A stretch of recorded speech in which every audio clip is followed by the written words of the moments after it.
All right, this is Jeff Scott, and I'd like to welcome everybody to this week's broadcast. It is approximately 4:30 p.m. on Sunday, July 28th. And just to be certain, I don't believe the futures have opened yet. Let's just take a look at that. So anything we say here will be without the luxury of knowing what's actually going to happen in the market yet. Futures, pretty much nothing yet. All right, 514 reflects 556 Friday when they turned off. Start up with a brief presentation as always with my disclaimer, and then we'll do my top-down journey. So bull continues, but August looms, and all that will be explained over the next few minutes. My email address is there, mdonc@mindspring.com. Disclaimer, this is for educational purposes only. Anything I recommend is in the spirit of education, not investment advice. I know I'm unusual that I actually talk about specific stocks compared to some of the other broadcasts that you might listen to. But remember, I'm not telling you when to sell them, and that's kind of more important than which ones you buy. I'm a doctor, not a broker. Most physicians lose money with their investments, and I am an independent. I am not officially affiliated with any software vendor or trading company. Each thing I demonstrate, I paid for by myself. I have a lot of software. I purposefully hide my desktop. But if I was stuck on a desert island with high-speed internet access, sort of a misjudgment, I suspect, hard to have both. I need TradeStation or Thinkorswim. I need HGSI for my analysis, EdgeRater for back testing and for market timing. I use Magenta for seasonal analysis. I'm aware that now TOS has built it in, but it does not have all the scanning and other abilities that something like Magenta brings you. And then I'm a big fan of Ian Woodward and Ron Brown, who I'll be mentioning throughout the broadcast. Speaking of which, here's Ian on the left, Ron on the right. Ian said to me 20 years ago, paraphrasing, his quote to me was, "Jeffrey, I am not a guru.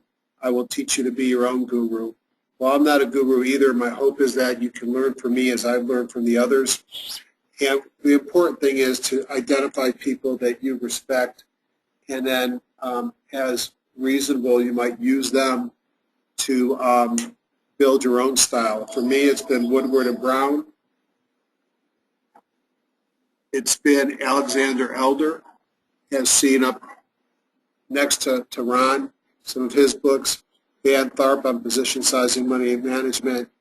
William O'Neill, Morales and Catcher, some of the websites I use. I've mentioned this before, so I'll move forward. I always need to know where the market is, and every time I think we're in that sell signal, we take another loop up. And we took another loop up. Monday, we started looking like it was over, and then we took another loop up. Elder, in one of his weekend commentary, called it the Energizer Bunny rally. And it really is. It's one that just keeps going and going and going. Well, at some point, it's going to roll over. And when it rolls over, the stocks that I talk about will fall fast. And that something that Ian used to tell us is that high-growth stocks go up like a rocket, and they fall like rocks. And therefore, it's important to know what stage a market is and a stock is before you buy. And, old thing, don't fight the trend. Well, it's obvious in an uptrend, where do you short? Are you going to short from here to here? No, you're going to go long. And I like to buy long at pullbacks. In a bearish market, I'm going to short at retracements. I don't know where to go long and make money in a bearish market. And in a trendless horizontal market, I'm going to short or sell at the top and buy at the bottom and looking for breakouts and breakdowns. A couple comments about HGSI websites at highgrowthstock.com. There are free weekly reports. Let me just show you where everything is real quickly. Before I go to the website, just remind you that July is a strong month across the board, and we've certainly witnessed it. August and September are 2 bad months in a row for the market, so might be an opportunity to take some profits this week. Although the way that this bull market has been going, you can see that it's not 100% a bad market in July or August. It's between 50 and 60%. So no one says, August, September rather, no one says we can't have a good market in the next 2 months. Just the seasonality is against us. If I pull up my web browser and I go to high growth stock.com,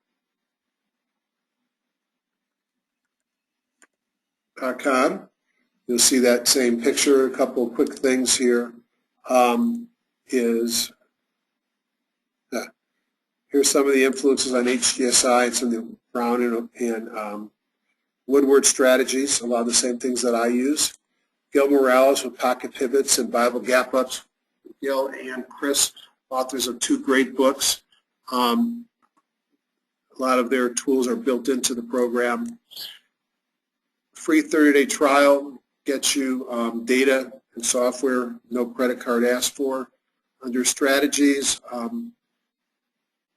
Ian has a great blog which he'll update probably sometime this weekend. As you could see a week ago, he was a little bit nervous biting the fingernails. It was probably after the market on Monday or Tuesday. I guess Tuesday. Ron Brown has a series of videos. He'll spend more time about how to use the software as well as the market, less on specific stocks. Most of my presentations will be uploaded here, as well as every once in a while I'll come up with some commentary before the market opens. So enough of that stuff, but this is the best program out there. And oh, by the way, if you download it, you must go to support, add-ons, and you need to make sure that you install both of these. Please double-click, accept it, let it run its time, double-click, accept, let it run its time. This is optional. And then update the program, and you'll have the same type of views that I have. So, since the market matters so much to me, I always start by looking at the market. And we'll start by going into TradeStation. I like Elder's interpretation of the market, where he looks at things such as MACD divergence, as well as his impulse indicator, among other things. And I've added Ian's high jump. When it gets to 100% or 95%, the market has a tendency of turning back. In fact, let's see what we got, how high we got here. Open up my data window, which is here.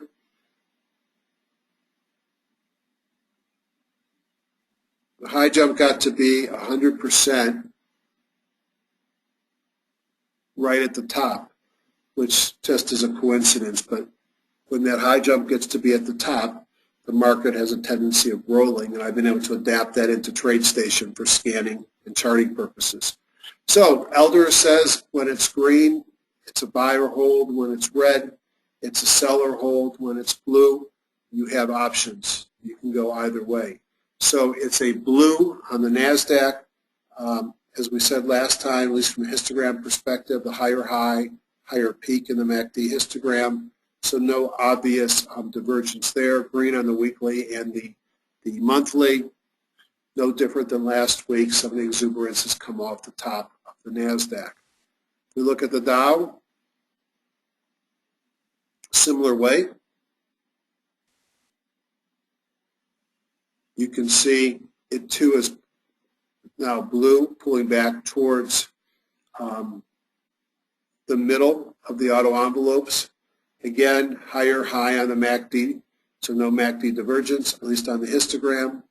Green on the weekly and on the monthly, so still can be long if you want to be long. If I look at the S&P 500, I think we'll probably see the same thing.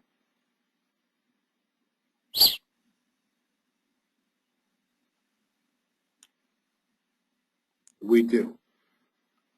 MACD histogram certainly was higher, takes out some of the issues around divergence, blue, green, and green, so still viable market by the Elder indicators within TradeStation. If I look at other tools that give me a sense of the market, one thing I like to look at is the bucketology, which I do in EdgeRater. And bucketology, for those that haven't seen this before, is simple. If one looks at Bollinger Bands, and I'm going to go back to my PowerPoint just to use a graphic.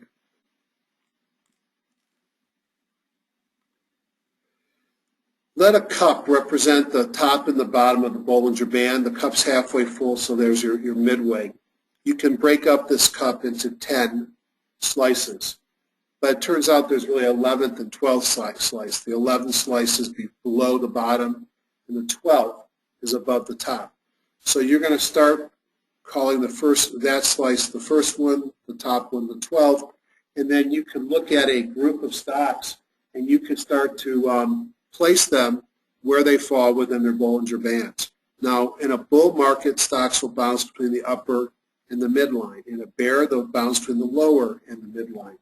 When stocks are trashed, they may get below the lower Bollinger Band. When they are in major exuberance, they'll be above the upper Bollinger Band.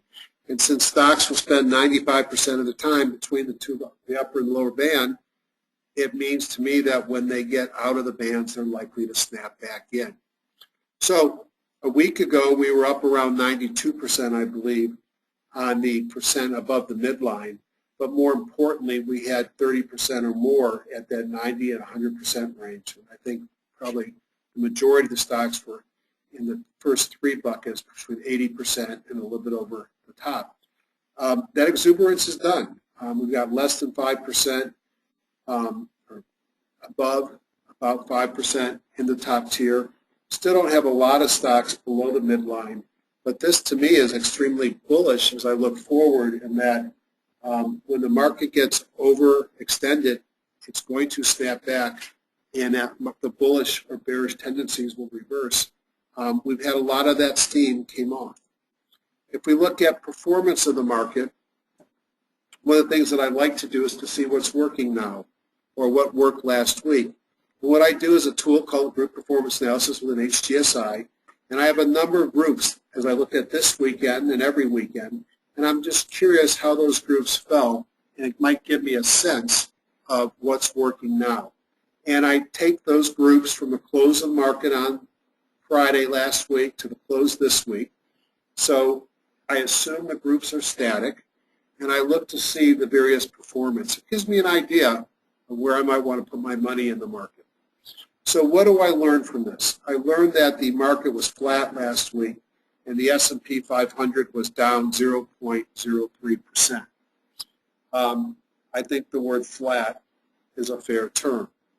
HGS 100 was up 0.58. The IBD 100 had a much better week. It's a small number of stocks, up 1.42%. The stocks that were in my account on Friday last week, which may not really be what's in my account right now, they were up 0.43, about equal winners and losers, but about 0.5% outperforming the S&P 500. My buy watch last week did not do very well. It beat the S&P 500 by 0.4%, but was equal on wins and losses. What else? What was the big winners? Bottom fishing, only one stock, I think it was Flagstar Bancorp, and I'll look at it probably today, but it was up 8.93%. NSP 41, which was also up, let's see up at the top, is a search, a pre-planned search I do in OmniTrader. Let me get up to the top, I'm sorry.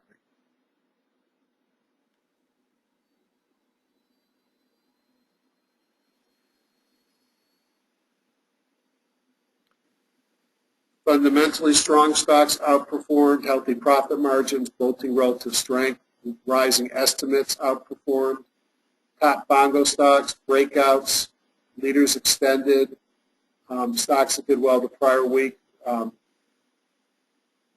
240. So it looks like fundamentals helped this week. Sometimes it's more junk off the bottom and all technicals. What was on the bottom? Sell watch, the 3 stocks that I put on my watch to sell, dropped from my portfolio 5.44%, so getting rid of those would have helped. Bearish crossover, not a big shocker there. Green candle lows, that's interesting. Usually that's what I look for to find stocks that are reversing to the upside. But in a market that has no strength, things that are lower are probably going to get lower. Red candle highs, which I might see to identify stocks that might be potential shortable candidates, really didn't do much for the week. So what do I learn from this? I learned that growth stocks did okay, not great. The market was flat, and that I outperformed the S&P for the week, which is the benchmark that I like to do. Now, again, this is a fixed number of dollars per trade. It assumes that nothing changes in your portfolio. And I do it more for the understanding of what's going on in the market. I have better tools to show me how I did in the market for the week. Other things I look for, the Hindenburg Omen, as I described, what's been best described to me. When you see a series of these, it's time to get out of the market. It's when the individual investors, like most of us, are selling, or buying rather, when the professionals are selling. And we had two in end of May and one in mid-June, and that was enough to get some people concerned. But you can see we've not had one since June 19th. It's now 6 weeks, 5 weeks since the last one, and I would say that it's not in effect right now. The rest of my analysis, unless I go into think or swim for other things, I'll be using HGSI. So I like to start HGSI in, started in designer mode. I'm going to do it in warehouse view. And if you remember in HGSI, and for those that haven't seen it before, I changed my resolution for this, so everything's going to be off-centered. HGSI has 3 components to the data. It has reference groups, which include everything you can think of that you can purchase somewhere, from lists of the various indexes, what makes up the different indexes.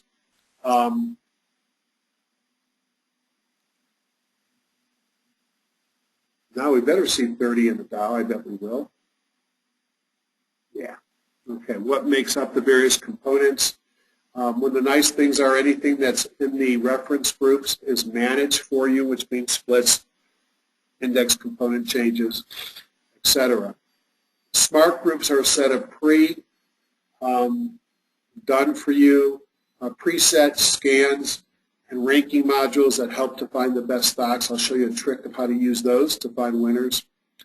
And the user groups are things that you put there, and the only thing that gets done there is the index gets updated, if you like, and price gets updated in fundies, but the components don't change over time. So I'm going to go into user groups, Woodward and Brown user group, which, by the way, is one of the add-ons. Okay, so anybody has access to this. And I'm going to go into the first one, which is Major Markets Plus. And I'm going to go to top-down analysis. So top-down analysis is this is probably the most powerful place in the program, which is called the view. And the view is a combination of a filter and a combo ranking. And this combination then defines what's in my list while the combo ranks them from top to bottom. So this is all technical. There's no fundamentals here. It's heavier weighted for the last couple of days, but does take into account 2 or 3 works of price and volume action. So if we look at combo ranking and we look at where the strength was this week, the NASDAQ outperformed, and it was up 0.7. If we look at 5-day performance, gold, silver up over 2. Volatility, which was down at near lifetime lows, was up a teeny bit, 1.4% for 5 days. What wasn't working, was oil, commodities, gasoline. Now the dollar was actually down 1.2%. Gold, we talked about it last week, where it showed up on the industry ranking, actually had a positive week, up nearly 3%. If we look at what was working or not working on Friday, bonds were up, utilities, transports, big stocks, NASDAQ, all up less than 1%, and the loser was volatility, and oil and silver was also a laggard. Now, I like to look at what the leaders are based upon my combo. So let's take a look at all the major indexes. Let's start with the S&P 500, which, as we've talked about before, is relatively flat for the week.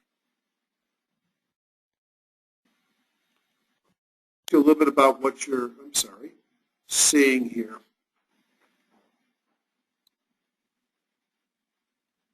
Now on my screen, whenever I fully project that, it starts to shake. So I'm going to bring it in a little bit. All right. So up top are some momentum indicators, the bongos and the force. And then this is an accumulation distribution. Green is good, red is bad. You won't see force on anything that doesn't have volume. I have a high jump indicator. The high jump, and it's worth talking about it, triggered right here.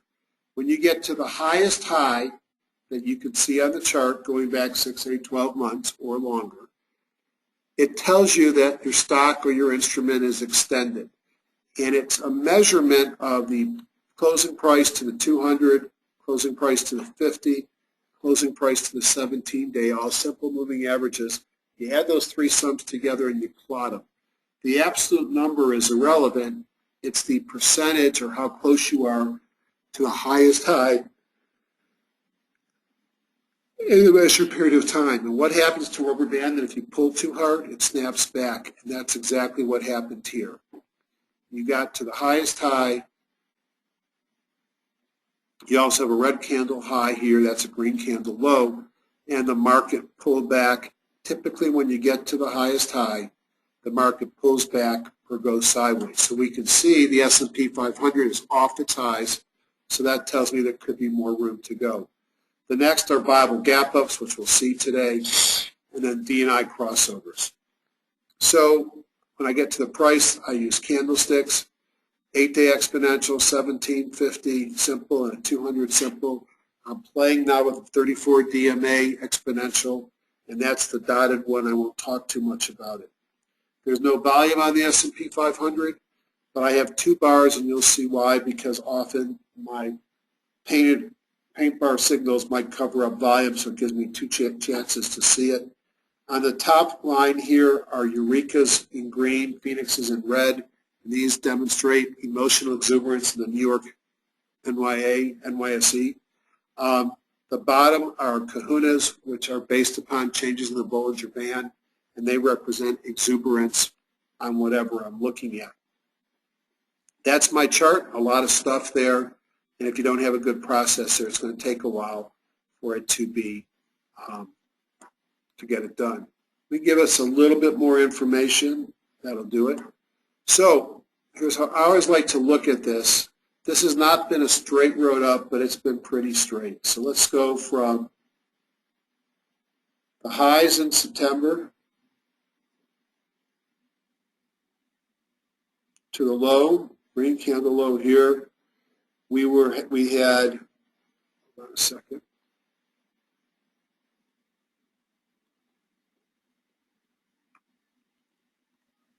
Let's redraw that. I don't like how I drew it. All right.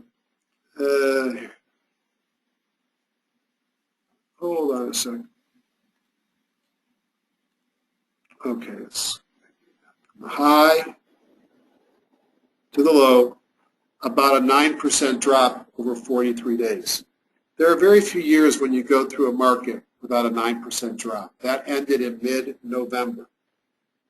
Then we had a series of big moves. We had from this low to a red candle high, up 8% in 21 days. Then a sharp pullback to just above the 200-day moving average, 3.5% drop in 8 days. Then, if you were still long, to that red candle high, a 9.7 increase in 34 days, then a sharp decline of 3% in 4 days. We ran up again. We ran up 7.5% in 30 days. And if you blinked, you missed it, but we pulled back 3.8% in 5 days. And we ran up again to this red candle high, high to high, up 10% in 24 days, and then a pretty deep pullback, especially if we had margin, 7.3% in 22 days. Now, we're back up off the high a little bit, but we had a 9% return. So no big falls except for this one. And if you look at performance since that low to the closing high on Friday, we've been up 25.6% in 172 days. When I look at this chart, I am heartened as a bull that we're not at the top. We've not crossed over the DI positive versus negative. My bongos are green. My distribution is yellow. I have the right order of my moving averages. I remain bullish, tepidly bullish, but bullish. I might want to look at, say, the NASDAQ. Now, we introduce you to something new on the NASDAQ here. A couple of things. You now see the force index paints because there's volume. You can see under some of these bars you can't see the volume, which is why I have it twice. Magenta is pocket pivot down. Turquoise is pocket pivot up. So now I'm introducing the Gil Morales and Chris Catcher. And you can see a similar pattern with a rise since the mid-November lows of closing high 28.7% in 171 days without a major decline. Perhaps the biggest decline, I'll go from this day here down to here, is 6.5%. So NASDAQ, what can you say? It's at the top end of the channel here. You can see it got to the high jump bar, it went sideways. It doesn't have a lot of room to run. A number of pocket pivots showing exuberance over the last couple of days. Again, hard not to be bullish. The seasonality and the duration make it a little bit more tepid bullish. I can look at the Dow. Determines so much in people's minds. Yeah, they're starting to look a little bit of a topping pattern here. But you know what? There's no topping tails. They're not shooting stars. They're just losing momentum. Everything is green above there. Come off the highs of the high jump bar. Tepidly optimistic, tepidly bullish. Look at the Russell 2000. And I see more of the same. The indices have had an extremely powerful run. They are way overdue a correction, but sometimes that locomotive, or in this case, the Energizer Bunny of the bull, doesn't want to give up, and it just keeps on moving. I like the S&P 1500 because it includes the 600 small, the 400 mids, and the 500 large, and it looks like everything else, 8 above the 17, above the 50, above the 200. Little bit of a pullback this week to support.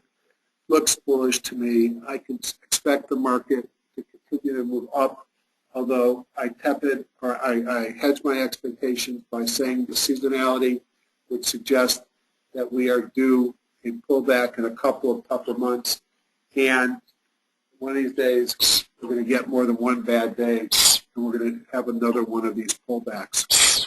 And we are at that point. we pulled back before. What's not at that point is the high jump. Take a look at the dollar, gold, and silver. I'll look at volatility first. As I mentioned, we got down to pretty low levels the other day, and we bounced. Not a big surprise. It's bounced from there every time. It cannot get up and stay up above its moving averages, and it's got a lot of resistance from the 17, the 250-day moving average to get above 15.5.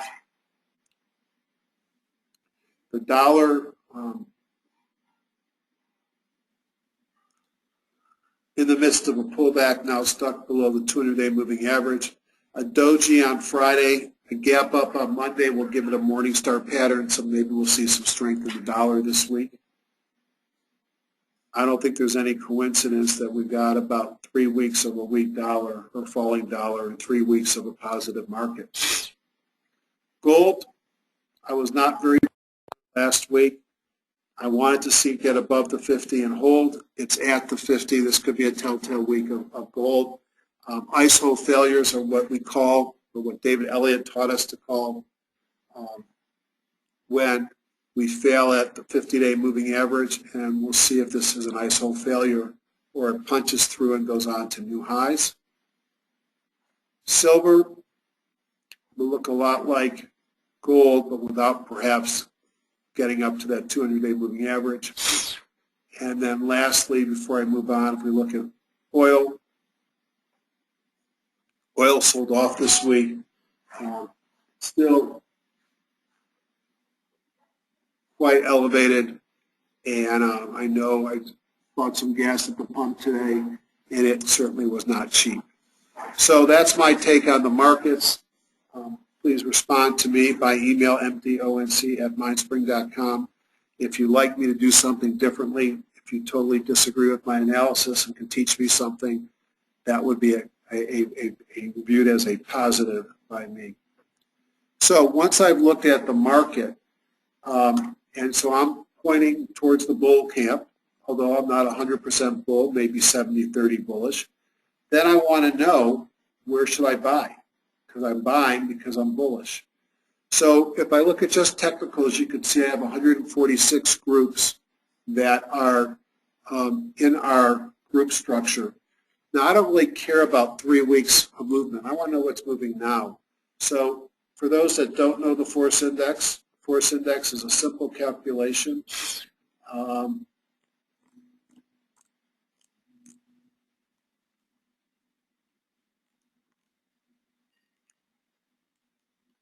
Of volume today times close today minus close yesterday. So what can move a force up is a volume or big change.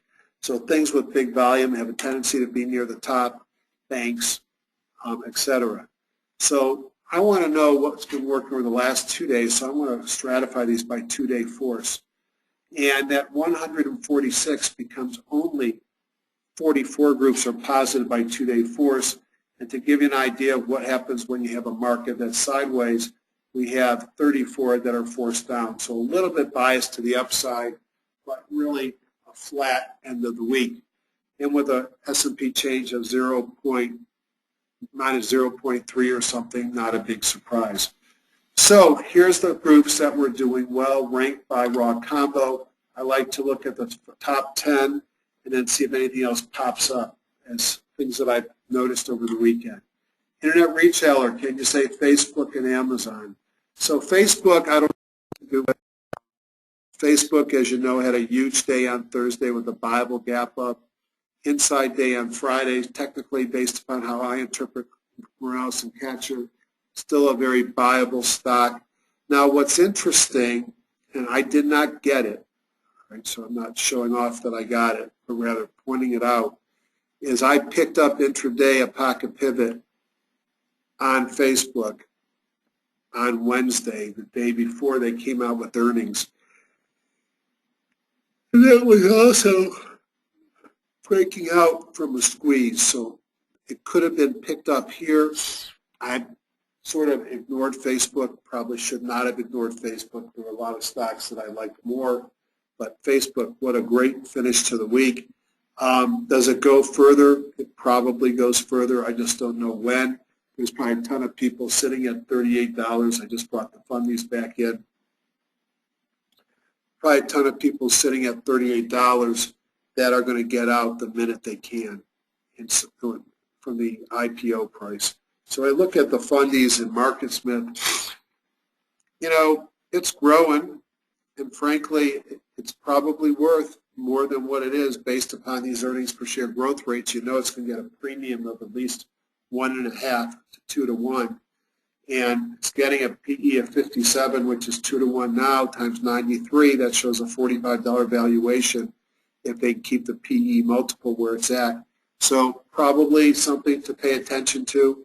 It might go into tenant for a few days first.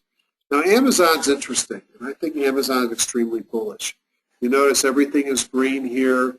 It had a pullback. It opened down on Friday. Here's the close on Thursday, open on Friday. Traded down, get some of the weak holders out, and close with a very bullish candlestick on huge volume and a pocket pivot. Facebook shook out people that were concerned about some of their earnings statements. And when I looked at or Amazon earnings. It's Amazon, not Facebook. I'm sorry if I said Facebook. Amazon has got huge earnings expectations coming. So if they can get anywhere close to these numbers, this is not a $200 stock, it's a $300 to $400 stock. And even accepting the fact that the PE ratio is going to come down a lot, if it's growing 200 times and gets you nearly $3 in 2014, don't you think that's a $400 stock? I do. I'm bullish on Amazon. Rather buy it on a pullback. Here were some opportunities when it pulled back to the 200-day moving average. So internet space driven by these guys, I don't like to go too far below the index. I want to buy the best for the breed. Home entertainment software index. My son, I thought to these, look at active cards and take two. I was very impressed. Activision, Bible gap up on Friday. Kahuna, tons of volume, breaking out from a cup and I guess handle, although too short to be a real handle. And not that I'm going to do this on every stock, but I remember there was an earnings anomaly coming up on this guy. And actually wasn't. Yeah, they dropped their earnings in 2013 and picking back up in 2014. You need to look at the news and figure out what popped this one. But the group are moving. Here's Electric Arts. Had a shooting star on Wednesday, bearish day on Thursday, yet had a positive day on Friday with a pocket pivot at Kahuna. Everything is green. Even had a viable gap up earlier in the week on Wednesday. Makes money. This might be one to look at and nibble at. And I'm going to put it into my buy watch, especially with the strength in this group.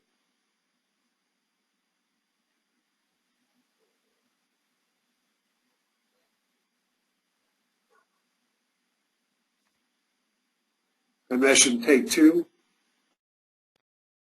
Again, great earnings per share. Something's going on in this industry. You can even look at things like GameStop, where people buy these games, teenagers.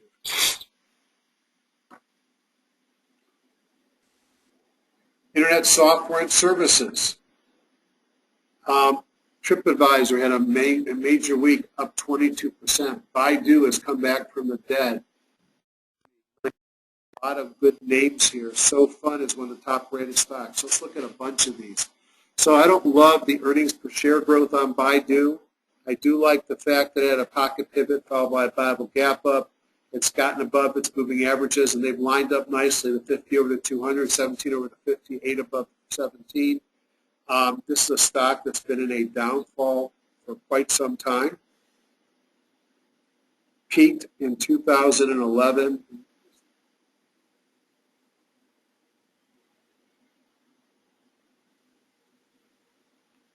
Pull back as much as intraday closing over 50%. And now off the bottom has moved a big move up about 50% in 15 days. So this is can't be that much, 50%. Yeah, I guess it is. 50% of 80 is 85, gets you to 130, 135. Bottom line is Baidu has changed. It's very bullish on the weekly and on the daily. Not a cheap stock. I don't love the earnings per share on Baidu, and I don't think I changed my mind when I looked here. But this is a leader. China internet stocks are turning around, and you can see it's taken off nicely. And it does have earnings per share. Tepid growth in 13, picking up again in 14. So another one. Lots of stuff that look viable. This would be one of them. TripAdvisor, viable gap up earlier in the week. Looks just like Baidu in some ways, except what a healthy looking stock. Running up its 50. You want to have many opportunities to buy it on the 50. Broke above the 50 with a viable gap up on Thursday, and Kahuna will continue to run. From a chart-wise, it's a beautiful chart. LinkedIn, starts to have earnings come in. You had a nice shallow saucer, a bit of a cup, wants to go higher. pocket pivots on Friday. Akamai, involved in a lot of the video on the web, a name that I thought had disappeared. This was a very high-flying name back in the 10s.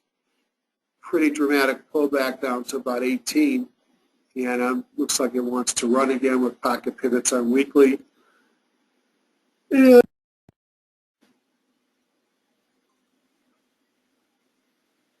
daily. A lot of nice-looking stocks in this group.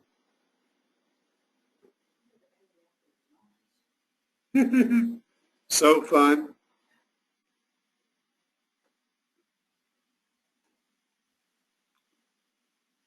Broke out here. Flagpole. Pennant. Running again. Highly rated stock, not much in earnings. I believe another Chinese internet holding. I'm sure we'll look at it. This is a different drug stock. But this is a Chinese internet play I had. It's internet retail, and I'm still playing it. We talked about it when it was breaking up around here. And it's had a huge 2-week period of time, VIPS. Many of these are getting long in the tooth, and this is one, an IPO that I liked because it had some great earnings per share coming into the stock. We have weeks when we'll go through, we won't see any stocks that look viable. No, so far I've seen probably 10. Change the index group on biotech. So, I know a lot of people listen to this. In fact, sometimes I can't believe how many people listen to this. On YouTube, I looked at it earlier today, for example.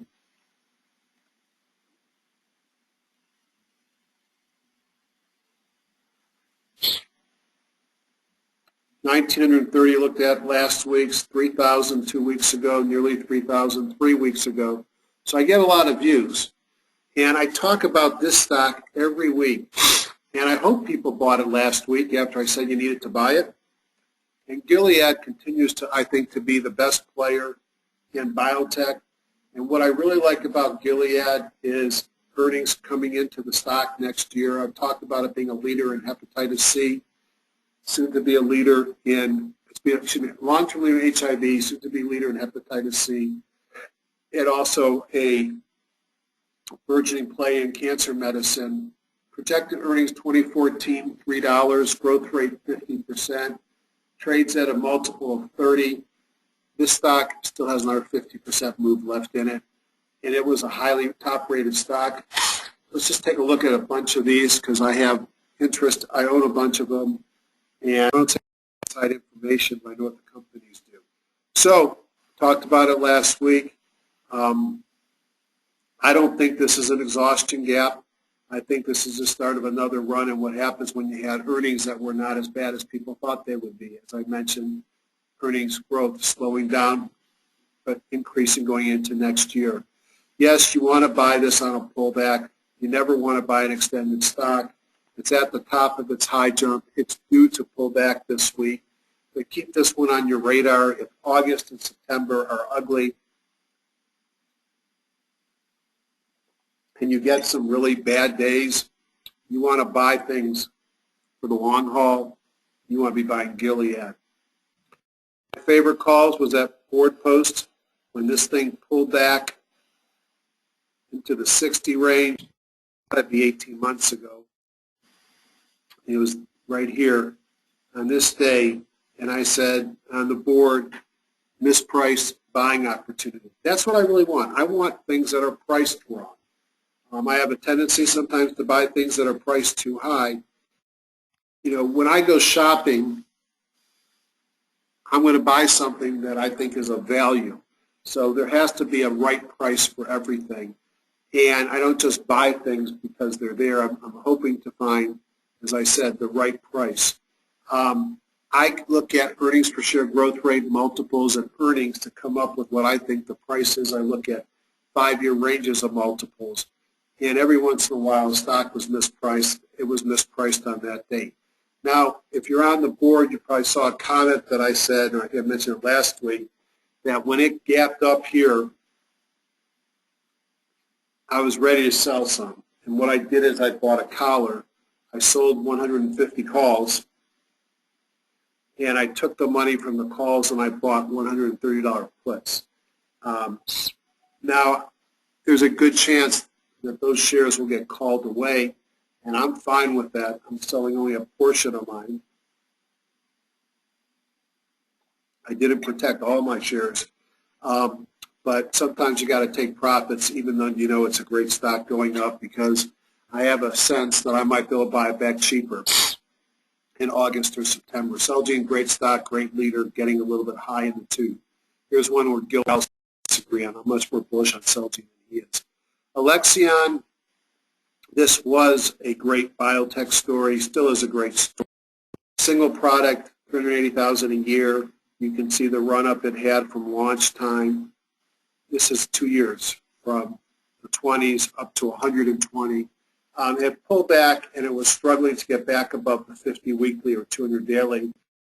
And they had a rumor on the market that Roche is looking to buy them. I don't see how it fits Roche's portfolio. It's a small product, limited number of patients, but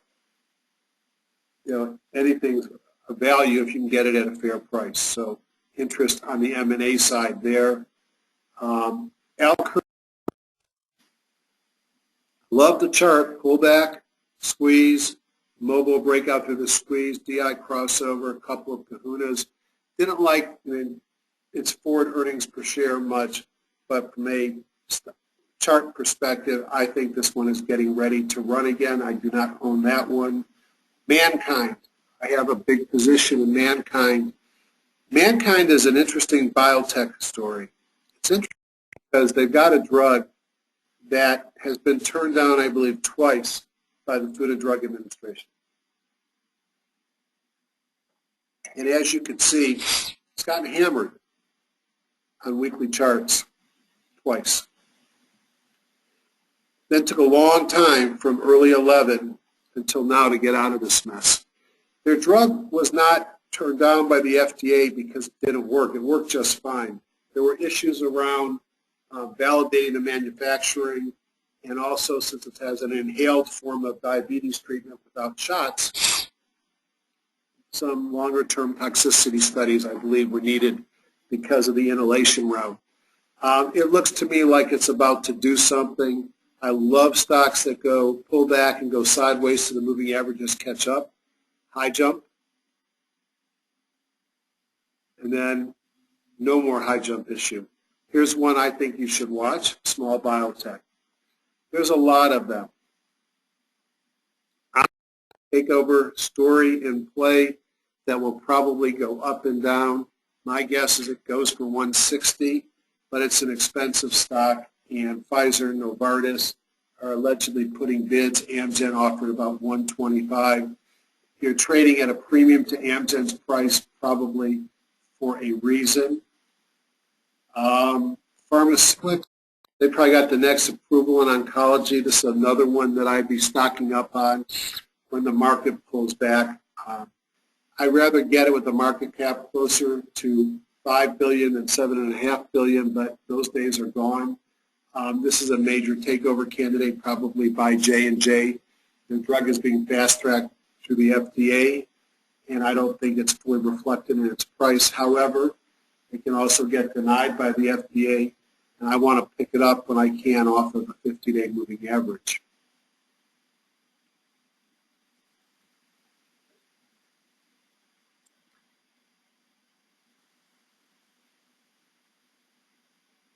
I'll finish with a comment about stock very much. My guess is that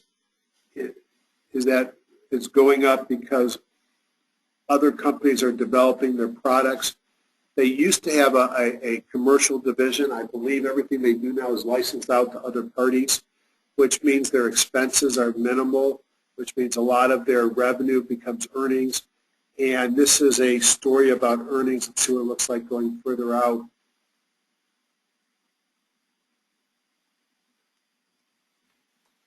it's done much better as a this way than it did as a drug company.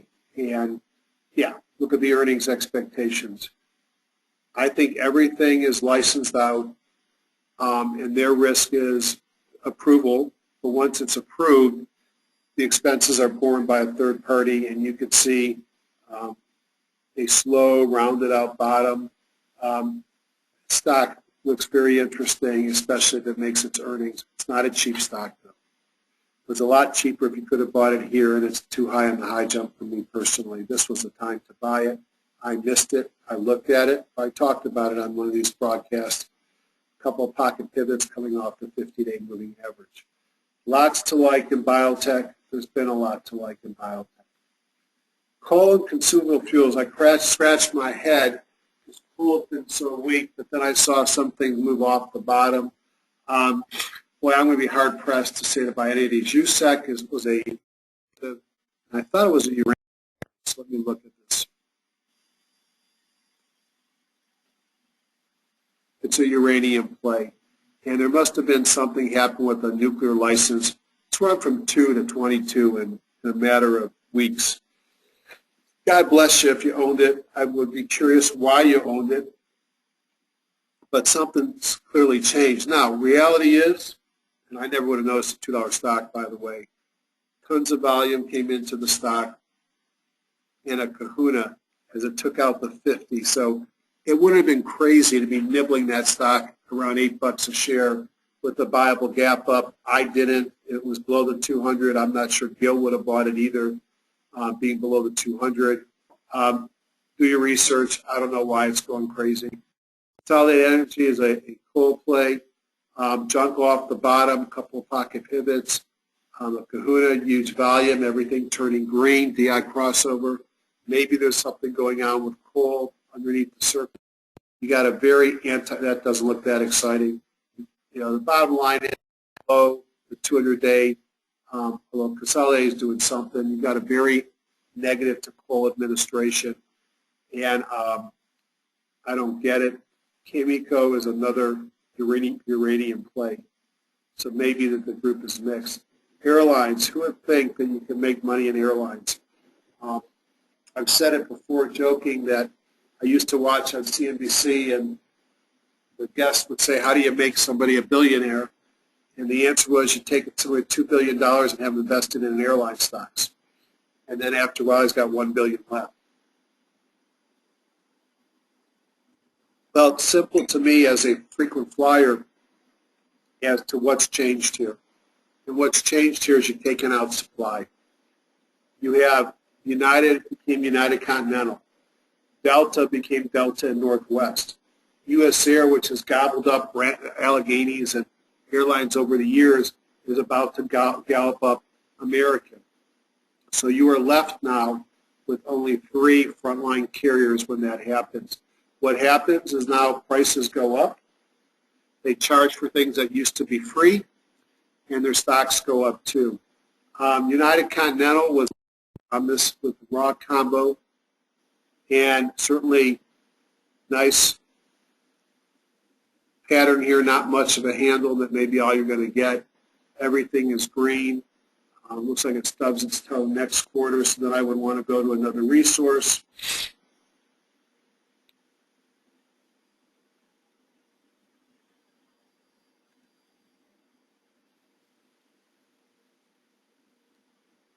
So a multiple of 30 is perhaps going to come down.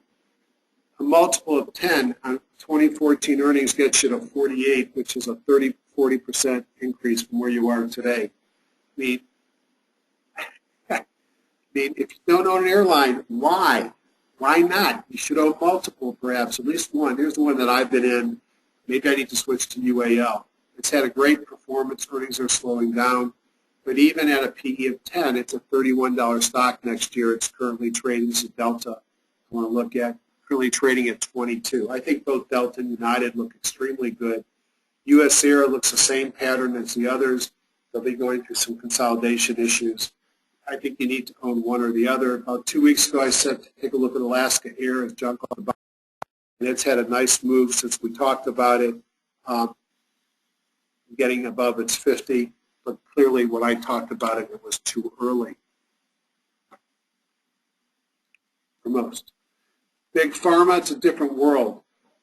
When I think of Big Pharma, I think of J&J, and this is a leader looks like, although I believe it's a bit. Yeah, it's just gone sideways. Everything is green, lower left, upper right. Look how tight it was. Little cup. I can imagine a handle, but probably not long enough. And then back up again. Everything's green. Tepid earnings per share growth, pays a nice dividend of 2.8%. So J&J, certainly old pharma, but nice looking. I don't want to show you Vagus. Ignore that. Abbott is another old pharma that pays a dividend. Pull back deeper, not up to all-time highs. Pocket pivot on Thursday. Everything turning green. Page of 1.5. Lilly of this group of the old stodgy pharmas probably looked the most interesting to me in my review this week. Here's Lilly, and why it looked interesting. I like to buy pullbacks, and I like them to tell me that they're ready to run. So here's a stock that's got above its 200-day moving average, which is bullish. Had a pocket pivot at Kahuna 2 days ago, trying to turn green on the bongos. The weekly bongo is still red. You know, it doesn't make a ton of earnings per share growth. Trades a dividend 3.7. I like buying a stock right there. I know where to put my stock. So Big Pharma Gold, characterized by J&J, Abbott, and Lilly. Turtles, big dividends, not any earnings per share growth. Other pharmas that might be more interesting to you. Activist, Old Watson. I think this is a buy. It's on my buy list. Why? Great earnings per share growth. So if I'm thinking about buying it, I might as well look here. Like I haven't already looked. ACT. 20 times 834, growing 39%. If it really earns 834 this year, it's worth a little bit more than 130 bucks. If it goes to 950 next year, it's probably worth 180 bucks. I think the problem that Activists has had has been there's a lot of M&A discussions. But remember that pattern I love? High jump, sideways, moving averages catch up to a squeeze and a breakout on Friday. Now they are buying Warner Chilcott. Don't know why Warner Chilcott broke out. My guess is that there's a percentage of stock plus dollars. I would probably play arbitrage here and figure out which is a better value. I haven't heard any talk that anybody else is going to come in here. I think I now know why Warner Chilcott, because it's got the exact same pattern as Activists. So you might be able to get a lot of the bang of Activists by buying Warner Chilcott. Take a look at the buy price, see if there's a premium, and then see how much stock conversion you'll get. The Warner Chilcott by itself is gone. Boy, I love this and hate this. I've made money and lost money on this stock. It's a bunch of pocket pivots, 3 kahunas in the last 4 days, very bullish, makes money unlike other pharma, looks very interesting, and then I have to show you this to be fair. Myrna knows this stock too. It gets hammered, and what happens is the shorts stick their heads out, and then Finding Alpha, whatever it's called, the rag and other rags come out. And they've had some issues where they buy a drug from Big Pharma, they mark up the price 300,000%, and they get away with it, and a lot of people question that practice. None of that's changed. What's changed is their position, and they're broadening out their portfolio, and that's made Wall Street happy, not been a question about whether they make money. One of my favorites has been Jazz, breaking out to all-time highs on Friday.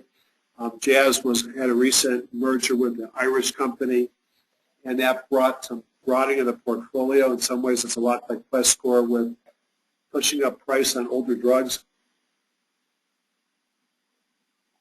Not too distant patent issues potentially, but they broaden out their portfolio. They move their offices to Ireland, which gives them a much lower effective tax rate, breaking out to new highs.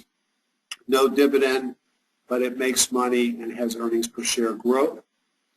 Also in this category, Valiant, too far. It's one of my favorites and one of my holdings. It grows by acquisition. It also has earnings per share growth, certainly a lower left, upper right, and a leader. I would rather own Valiant and Jazz than Pfizer and Abbott, but that's today. That might not be the same in 3 to 6 months. Those guys are probably much better defensive play if the market pulls back. And then I want to, for interest, I'm going to show you this one. So medicine companies is, there is a guy named Fred, who anybody that's been to the HGSI meetings knows when Fred speaks, even Warren Buffett listens. And I don't know if Fred still is in medicine company or not, but Fred doesn't buy shares, he buys percentage of companies. And this guy pulled back.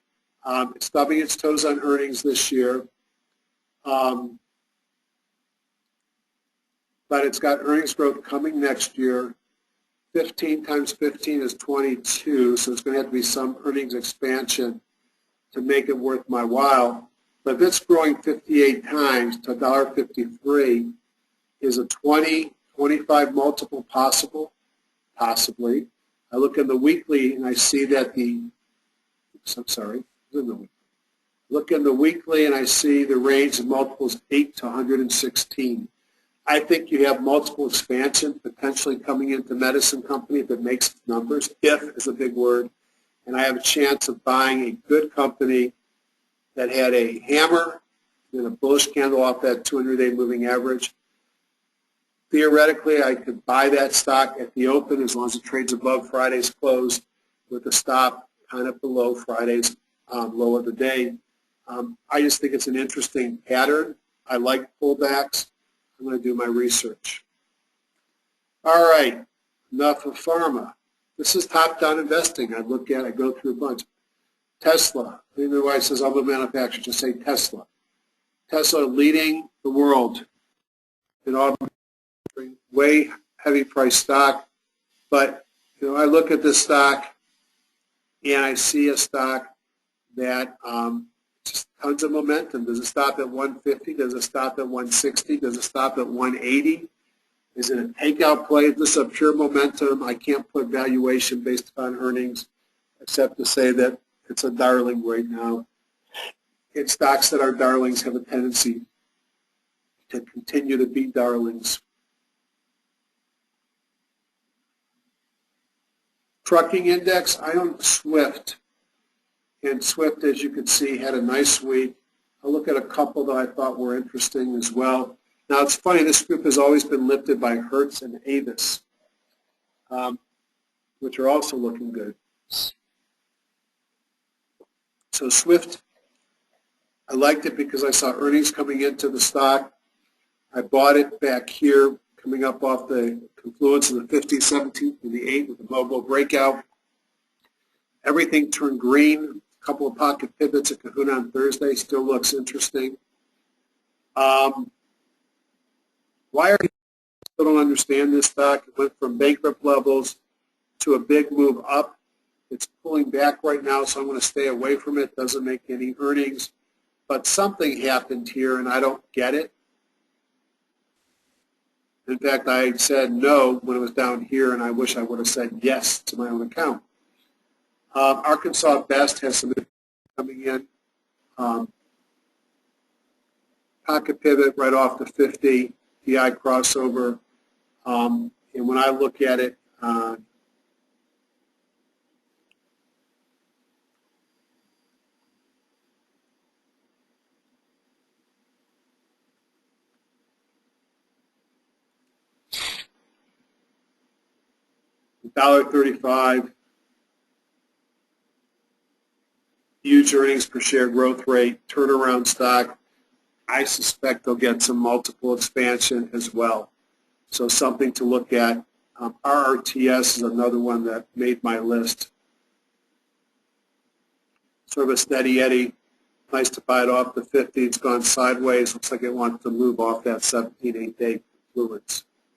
So when I do my reviews, I go through the top 10 groups, and I hope I can find a few stocks to buy. Here's Hertz. I mentioned it still looks good. It's good. I'm an owner of Hertz. Pull back a little bit, had a pocket pivot on a hammer on Friday. DI crossover to the downside. We'll see what happens there. I bet we'll flip to the upside tomorrow. Pull back, makes a ton of money. I like this stock as well. So that's my 10 groups to the upside. Refiners. I mentioned these a couple weeks ago. I still think they're early. Their earnings per share growth suck. Excuse me, it's not there. I shouldn't use those words. My wife the evil eye. They're often below their 200 and their 50.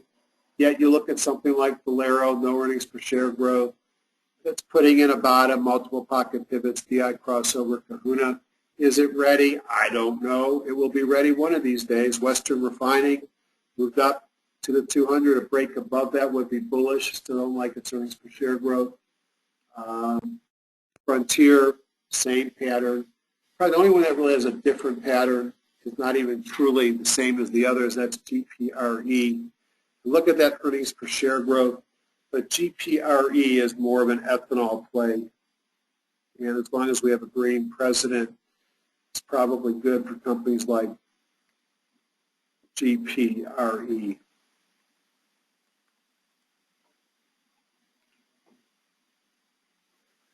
$1.27, if it keeps, say, 20 and $1.27, that's $24 a share. It's closed at 18, so I could get more earnings with shrinkage or multiple shrinkage. If I hit my number, I've got a stock that's worth considerably more than where it's at right now. And I put GPRE on my watch list for this week.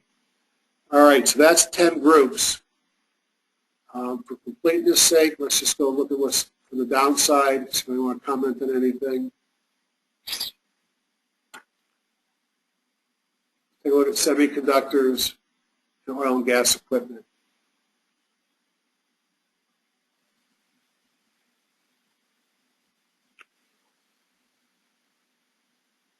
This is a stock that people love to hate. Cirrus Logic, despite what had been nice earnings, it did nothing.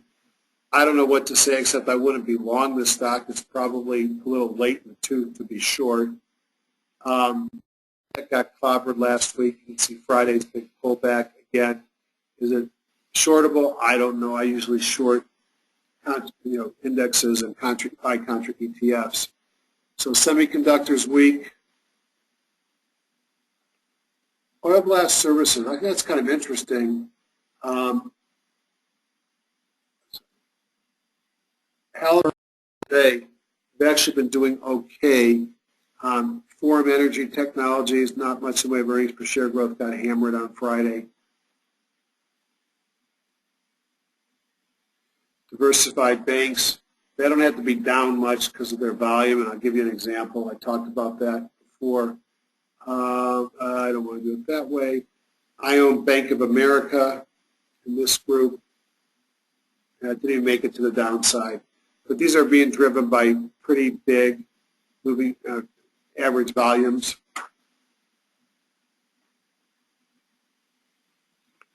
All right, I'm getting tired. You're probably getting tired of me, so let's get some shortcuts. One of the things that I like to do is try and figure out in an automated fashion what's working now.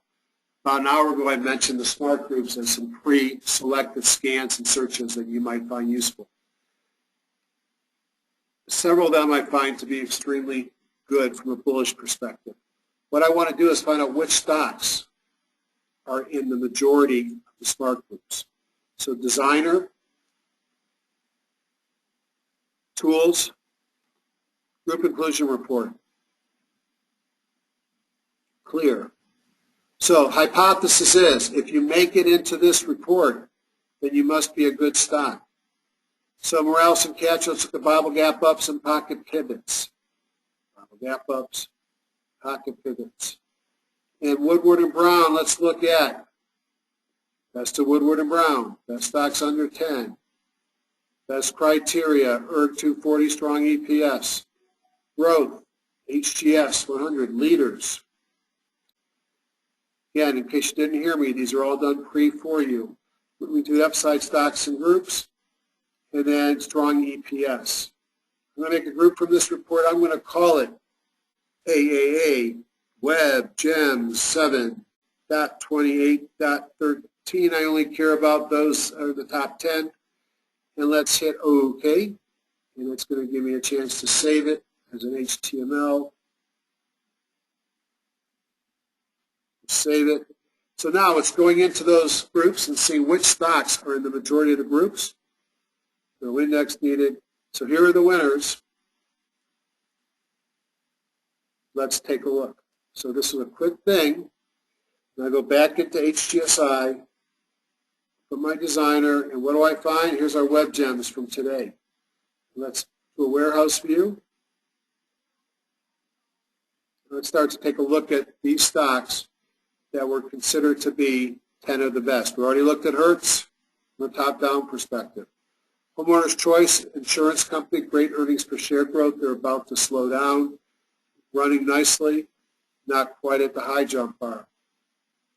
Web.com, this is a stock that teased me, so I lost interest in it. Of course, I lost interest, and it just took off from around tax season, continues to do very well.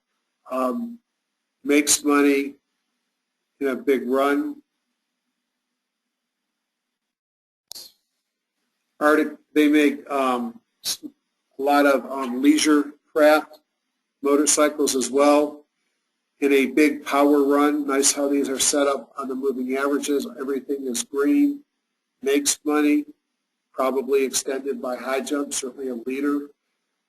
Maria Baltaroma married the CEO of this company, Wisdom Tree ETFs, probably not too late to buy. Great earnings per share growth, multiple pocket pivots, volume coming to the stock, turning green. I'm interested in that one. FleetCor, credit cards for gas for truckers. You know how Visa and MasterCard have done. This might be even better. Pull close to the 50 here, pocket pivot taken off. Probably our buying opportunity, and a kahuna. SoFun we already talked about with the flag, pole, pennant, running again. Score we already talked about. Owen Financial, when these mortgage companies, they buy mortgages from the banks, they get paid for servicing them. They don't have the same type of financial risk. I'm the owner of this. We've been talking about it for ages. It's also WAC and SM, I believe, are similar. NationStar and Walters Asset Corporation. This guy's breaking out to an all-time high. Everything is green. Amazing earnings per share growth. Yandex, a Russian internet play, great earnings per share growth. Bullish engulfing pair on Friday. Looks like it wants to run. So, in 2 minutes with that GIF, I found 10 stocks, all of which are leaders. At least half of them are probably buyable. At least half of them showed up on our top-down investing. We'll take a look at my buy list and see if there's anything that I wanted to talk about tonight that I haven't mentioned to you, and give you a chance to take a peek at the things that I found were interesting. Now I break up my buy list. Stop that. Into viable gap-up stocks. Starbucks, I think it wants to run again. Celestica and contract manufacturing. Those that have breakouts with great earnings, Lumber Liquidators, OCN, Wisdom Tree, AFOP, I talked about it before its run started. Leaders Extended, these are things that have had a good run, but they keep going. SoFun, Celgene, Delta, Gilead, VIPS, my crazy play of the week, which was COG, which I'll close on in a few minutes. Pullbacks ready to run. This was FBC a week ago. I called it bottom fishing. It's now moved up. I now call it a pullback ready to run. Bottom is when it's sitting down here getting up to that 200. It's now had a kahuna volume, broke above the 200. It's going to run.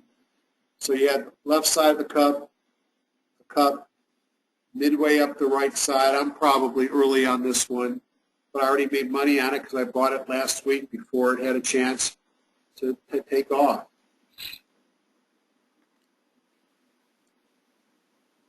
Mankind, IMAX. IMAX is another interesting story.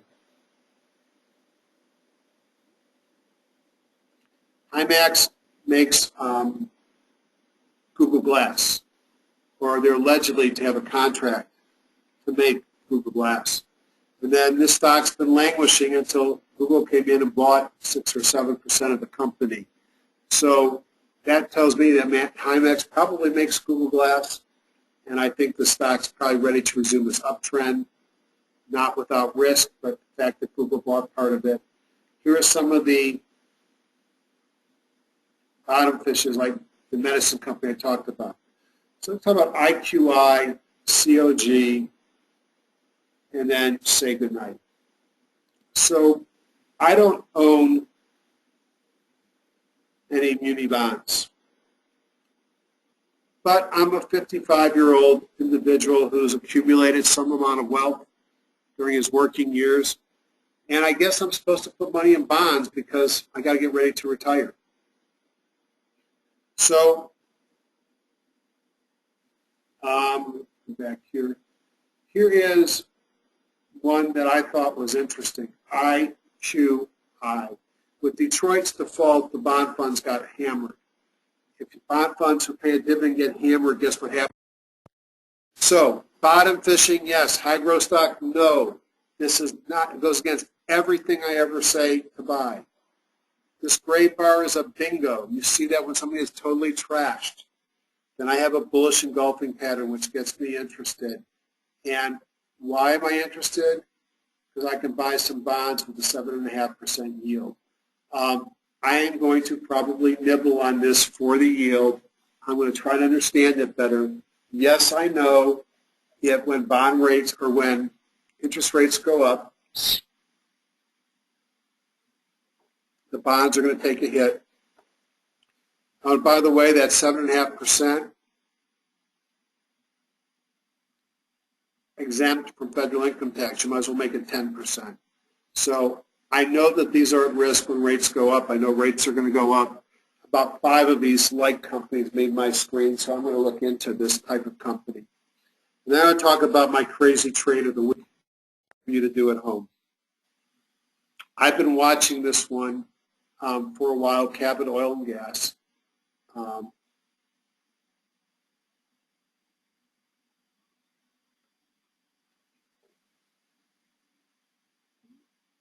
So it's a steady uptrend, makes earnings, great earnings per share growth, but plays at a pretty high dip, at a high multiple.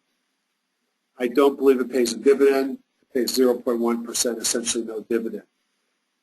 I was getting excited as it continued to go sideways. On Wednesday, I decided to flip out of my WLL, which was about as high as it ever gets for me. And I decided after I sold it, I had some buyer or seller's remorse, which I hate when I get that. And I decided that I'd actually buy Cabot. So what I did was sort of crazy. As I said to myself, this was on getting near the close on Wednesday, that I bet this 50-day moving average is going to be support. And that 50-day moving average was sitting at $70.88. So I went and I decided to buy a synthetic stock play, and I sold $50 puts, which were at the money, and I bought $72 puts at the $70 puts at the money, and I bought $70 calls at the money, and I paid about $2 for that position. I got paid money on the puts. I had to spend an extra $2 a share on the calls. I bought a lot of them for a net price of $2. That combination now is worth $8 or $9, and I actually sold at less than $1 of puts on Friday. So now I have a pretty substantial position in COG. I paid very little for it, and I'm going to see where it runs. But I did that, which was a very risky trade, because I wanted to own the stock. I wanted to get at least 4,000 or 5,000 shares under control.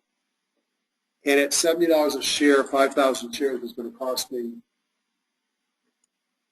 $350,000.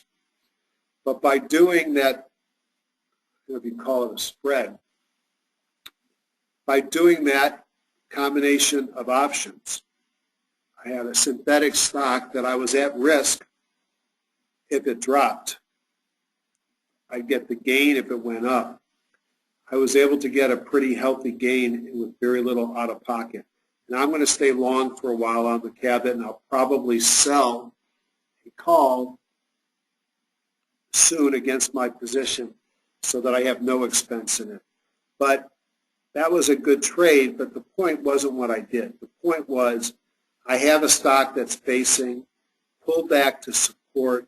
It's got great fundamentals. I believe it's a good stock. We talked about it last week, and I made a pretty aggressive move on it. Now, if it had gotten below the 34-day exponential moving average, I would have been out of the stock and lost a couple bucks on my option play. But there are a lot of things you can do, and on some of these expensive stocks, you might need to be creative if you want to buy enough shares that matter. If I spent, for example, $8,000 on my 40 calls and 40 puts net, and now I can get $8 for those 40, I have a pretty big return. If I had bought 100 shares of stock, I would have made about 300 bucks, a lot less money. Just a different way of playing things. Everybody's got to play things the way that makes sense to them. On that note, I'm going to say goodnight. I, again, want to reiterate what I said in the beginning.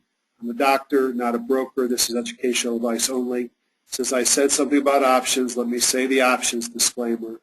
The use of options is a high-risk event. You should be prepared to lose all of your premium.